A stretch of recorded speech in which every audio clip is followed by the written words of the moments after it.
Road کے کنارے مصطفیٰ رات وہاں گزار رہے. جب صبح ہوئی تو وہ یہودی قریب آیا اور کلمہ پڑھ کے مسلمان ہو گیا.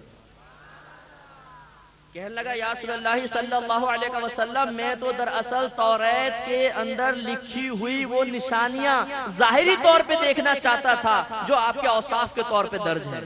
اس میں لکھا تھا کہ وہ نبی کسی کا حق نہیں دباتے, وہ عفو درگزر سے کام لیتے ہیں, بازاروں میں چیختے چلاتے نہیں. خدا کی قسم جیسی نشانیاں توریت میں پائیں ویسا میں نے آپ کو پایا. کلمہ پڑھ کے مسلمان ہو گیا. حضرت علی فرماتے ہیں کہ بہت زیادہ اس نے مال, اپنا تقریباً آدھا مال سرکار کی بارگاہ میں پیش کیا. یا رسول اللہ اس کو جس سے چاہے آپ استعمال فرمائیں. تو دیکھیے یہ اس کا ایک حق تھا قرضہ مانگنا, سرکار نے کیسے اس قرضے کو, اس حق کو ادا فرمایا. تو ہمیں بھی یہ غور کرنا ہے. پہلی بدقسمتی تو ہماری یہ ہے کہ ہمیں حقوق العباد ہی نہیں پتا. میں اکثر یہ کہتا ہوں کہ داڑھی رکھنا بہت آسان ہے, لیکن علم سیکھنا اس کے تقاضے کے مطابق عمل کرنا بڑا مشکل ہے. ہمارے ایک شو بیس سے تعلق رکھتے ہیں, معین اختر, آپ نے نام سنا ہوگا, کامیڈین ہے, میرے بہت اچھے دوست ہیں, بہت تعظیم کرتے ہیں, بہت عزت کرتے ہیں. ان سے ایک دفعہ ایسی بات ہو رہی تھی تو وہ کہنے لگے, اور بڑا اچھا جملہ انہوں نے کہا, مجھے اچھا لگا. وہ کہنے لگے کہ داڑھی اسلام میں داڑھی ہے, داڑھی میں اسلام نہیں ہے. کسی بات پہ بحث ہو رہی ہے تو واقعی اسلام میں داڑھی ہے. کیا مطلب؟ اسلام میں داڑھی بھی ہے اور بھی بہت سارے احکامات, لیکن داڑھی میں اسلام نہیں ہے. یہ نہ سمجھے کہ داڑھی رکھنی تو پورے اسلام بھی حاصل ہو گیا. اس لیے سب کے حقوق جاننا, اس کا علم حاصل کرنا فرض ہے. ماں کا حق کیا ہے, باپ کا حق کیا ہے, زوجہ کا حق کیا ہے, بچوں کا حق کیا ہے, دوست کا حق کیا ہے, پڑوسی کا حق کیا ہے, اور کتنا ہے. کون سا حق پورا نہیں کروں گا تو گناہگار ہو جاؤں گا. آج دوست بنانا بڑا آسان ہے, اس کے حقوق پورے کرنا بڑا مشکل ہے. حضرت ابو ہریرہ رضی اللہ تعالیٰ عنہ کے پاس ایک شخص آیا, کہنے لگا میں آپ کو دوست بنانا چاہتا ہوں. فرمایا جانتا ہے تو کیا کہہ رہا ہے؟ یہاں چھترا جانتا ہوں. فرمایا پھر یاد رکھ کہ تیرے پاس جتنا مال و متاع ہے اس پر جتنا تجھے حق ہے اس سے زیادہ مجھے حق حاصل ہو جائے گا. کہنے لگا جی میں یہ دوستی نہیں کر سکتا. فرمایا جا پھر دوستی کرنا تیرے بس کی بات نہیں ہے. تو حقوق دوستی ادا کرنا بڑا مشکل کام ہوتا ہے. سب سے پہلا حق یہ ہوتا ہے کہ دوست اگر گناہ کر رہا ہو اس کے ساتھ تعاون نہ کریں, اس کی اصلاح کی کوشش کریں, رات دن ایک کر دیں. اور ہمارے یہاں ہم تو بناتے ہی اسے دوست ہیں جس کو دیکھتے ہیں کہ گناہ میں جو جتنا زیادہ ایکسپرٹ ہوگا ہم کہتے ہیں اس سے دوستی کرو, ذرا نئے نئے مزے حاصل ہوں گے. سارے چن کے آوارہ دوست کو دوست بناتے ہیں, اسے قریب کرتے ہیں. حالانکہ آپ کے وہ نبی جن کا آپ نے کلمہ پڑھا, میرے وہ نبی جن کے میں نے کلمہ پڑھنے کی سعادت حاصل کی, وہ فرماتے ہیں کہ ایسے کو دوست بناؤ جس کو دیکھ کر خدا یاد آ جائے. ایک روایت میں فرمایا کہ نیک کو دوست بناؤ اس لیے کہ اگر تم اللہ کو بھول جاؤ گے تو یہ تمہیں یاد دلائے گا, اور اگر تم اللہ کو پہلے ہی یاد کر رہے ہو تو یہ اور زیادہ یاد دلانے میں مددگار ثابت ہوگا. تو یہ حقوق سب کے جاننا ضروری ہے, تبھی تو ہم حق ادا کریں گے. تو اس لیے ذرا بھی حقوق العباد میں کوتاہی ہوئی تو گئے, پکڑے گئے. اس لیے یاد رکھیے علماء فقہا نے فرمایا, اور نبی کریم صلی اللہ علیہ وسلم کی احادیث کی تعلیمات کا خلاصہ ہے کہ اللہ تبارک و تعالی حقوق اللہ میں سے جو چاہے گا بغیر باز پرس کیے معاف فرما دے گا براہ راست, لیکن حقوق العباد بندوں کے حقوق میں سے کوئی بھی حق خود معاف نہیں فرمائے گا. میدان معاشر میں پہلے بلائے گا, بلانے کے بعد پھر اس کے بعد فیصلہ فرمائے گا. اس لیے بخاری کی روایت یاد رکھیے گا میرے پیارے بھائیوں, خصوصاً میرے نوجوان بھائیوں. جوانی دیوانی ہوتی ہے. میں جب دینی ماحول کی طرف آیا تھا تو تقریباً میری عمر اس وقت 20 سے 21 سال تھی, بہت چھوٹی سی عمر. اب بھی الحمدللہ میں جوانی ہوں, میری داڑھی میں چند بال سفید آئے. اس وقت اپنے آپ کو دین کی طرف مائل کرنا تھوڑا سا مشکل محسوس ہوا, لیکن اللہ تبارک و تعالی نے بہت کرم فرمایا اور استقامت عطا فرما دی. دین کی طرف مائل ہونے سے پہلے ہمارا بھی یہ نعرہ تھا, ارے یار جوانی دیوانی ہوتی ہے, جوانی تو عیش کرنے کے لیے ہوتی ہے, خوب انجوائمنٹ کرو, لائف کا مزہ اٹھاؤ. بابا کون پابندیاں برداشت کرے, جب بابا بن جائیں گے نا بالکل ہاتھ پاؤں ہلیں گے تو تسبیح ہاتھ میں پکڑ کے اللہ کو راضی کر لیں گے. سارے دوست اور مجھے ہنسانے میں بہت مہارت حاصل تھی، بہت زیادہ. سارے کالج کے دوست میرے گرد جمع ہوتے تھے، اتنا ہنساتا تھا کچھ حد نہیں. کھیل کود میں انتہائی ماہر، ہر کھیل کے اندر آگے. پھر جب یہ دین کی طرف آئے، ذہن بنا کہ نہیں، زندگی بڑی مختصر سی ہے، اسی جوانی میں سب کچھ کرنا ہے. پھر اللہ کی بارگاہ میں دعا کی، اللہ جوانی میں نیک عمل کرنا، گناہ سے بچنا، نفس و شیطان سے مقابلہ کرنا بڑا مشکل کام ہے، اگر تو نے آسان نہیں کیا تو کبھی بھی نہیں ہو سکتا.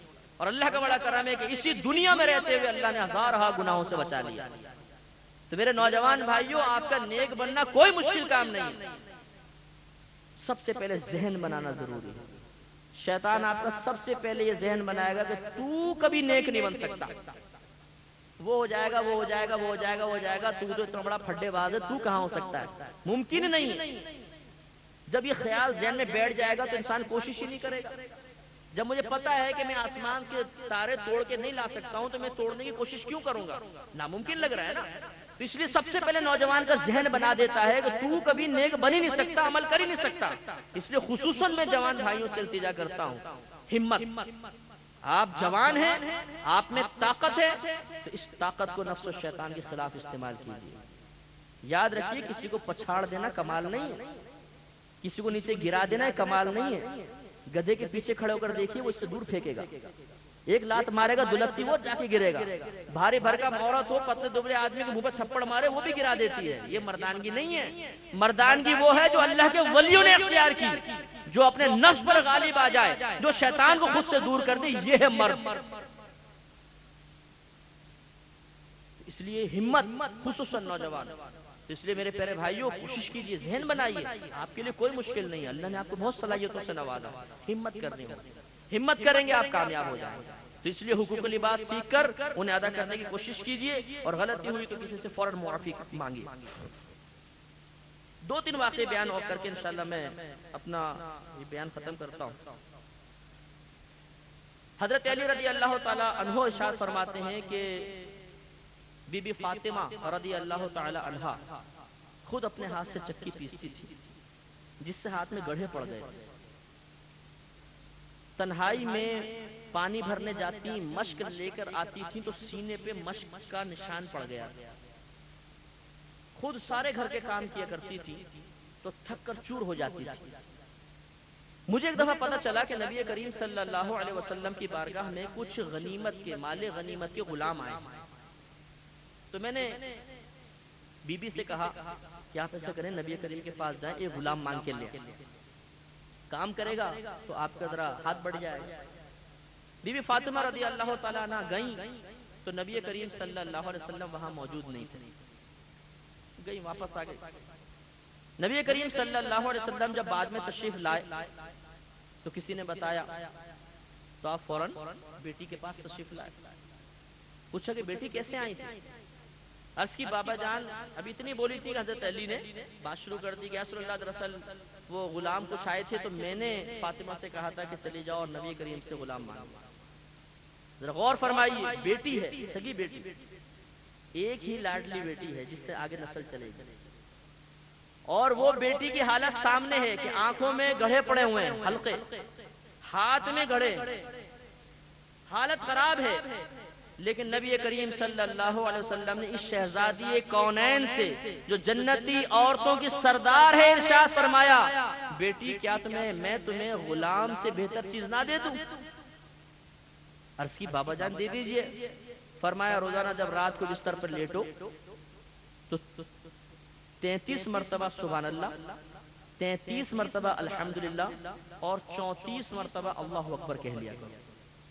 اس کو تسبیح فاطمہ بھی کہتے ہیں. بی بی فاطمہ رضی اللہ تعالی عنہا کا جملہ سنیے، کہا کہ میں اللہ اور اس کے رسول سے راضی ہوں. کتنا پیارا خلق ہے، کتنے اچھے انداز سے نبی کریم نے اپنی بیٹی کی تربیت فرمائی. آج کے دور کی بیٹی اور اس نبی کی بیٹی میں بڑا فرق ہے. آج جو بیٹی نعتیں سن رہی ہے، آج جو بیٹی عشق رسول کا دعویٰ کر رہی ہے، کیا وہ بی بی فاطمہ کی طریقوں پر عمل کرتی ہے؟ بہت کم. اب یہ ایسا رواج چل پڑا ہے کہ خواتین بھی گھر کے کاموں میں کوتاہی کرتی ہیں، خصوصاً جہاں پر 3 4 خواتین جمع ہو جائیں، مثلا بہو ہے، نند ہے، تو بہو چاہتی ہے کہ نند کام میں لگے رہیں اور نندیں چاہتی ہیں کہ بہو کام کرے، اور اس کام کے اوپر بعض اوقات گھروں میں جھگڑے ہوتے ہیں۔ تو یہ بی بی فاطمہ رضی اللہ تعالی عنہا کی سنت کریمہ ہے کہ آپ گھر کا کام اپنے ہاتھوں سے کرتی تھیں اور اتنی مشقت سے۔ اور نبی کریم صلی اللہ علیہ وسلم کی تربیت دیکھیے کہ بیٹی کو آسائش کا عادی نہیں بنایا، کیونکہ جب بچوں کو زیادہ آسائش دی جائے تو ضرور آخرت سے غافل ہوں گے۔ نبی کا خلق دیکھیے، نبی کی عادت دیکھیے۔ اس لیے بہنوں کو چاہیے خصوصی طور پر کہ بچیوں کی تربیت بہت اچھے انداز سے کریں۔ یہ ہمارے نبی کریم صلی اللہ علیہ وسلم کی عادت کریمہ ہے۔ بی بی فاطمہ نے کوئی اعتراض نہیں کیا تھا، وہ نبی کریم کے پاس کوئی اعتراض لے کر نہیں گئی تھی کہ یا رسول اللہ آپ اس وقت کونین کے والی ہیں، پوری کائنات آپ کے صدقے میں اللہ کی نعمتیں حاصل کر رہی ہے، مجھے بھی کچھ عطا فرما دیجیے۔ نہیں، صابرہ شاکرہ، نبی کریم صلی اللہ علیہ وسلم کی تربیت کی برکات اس گھر میں منکشف ہو رہی تھی۔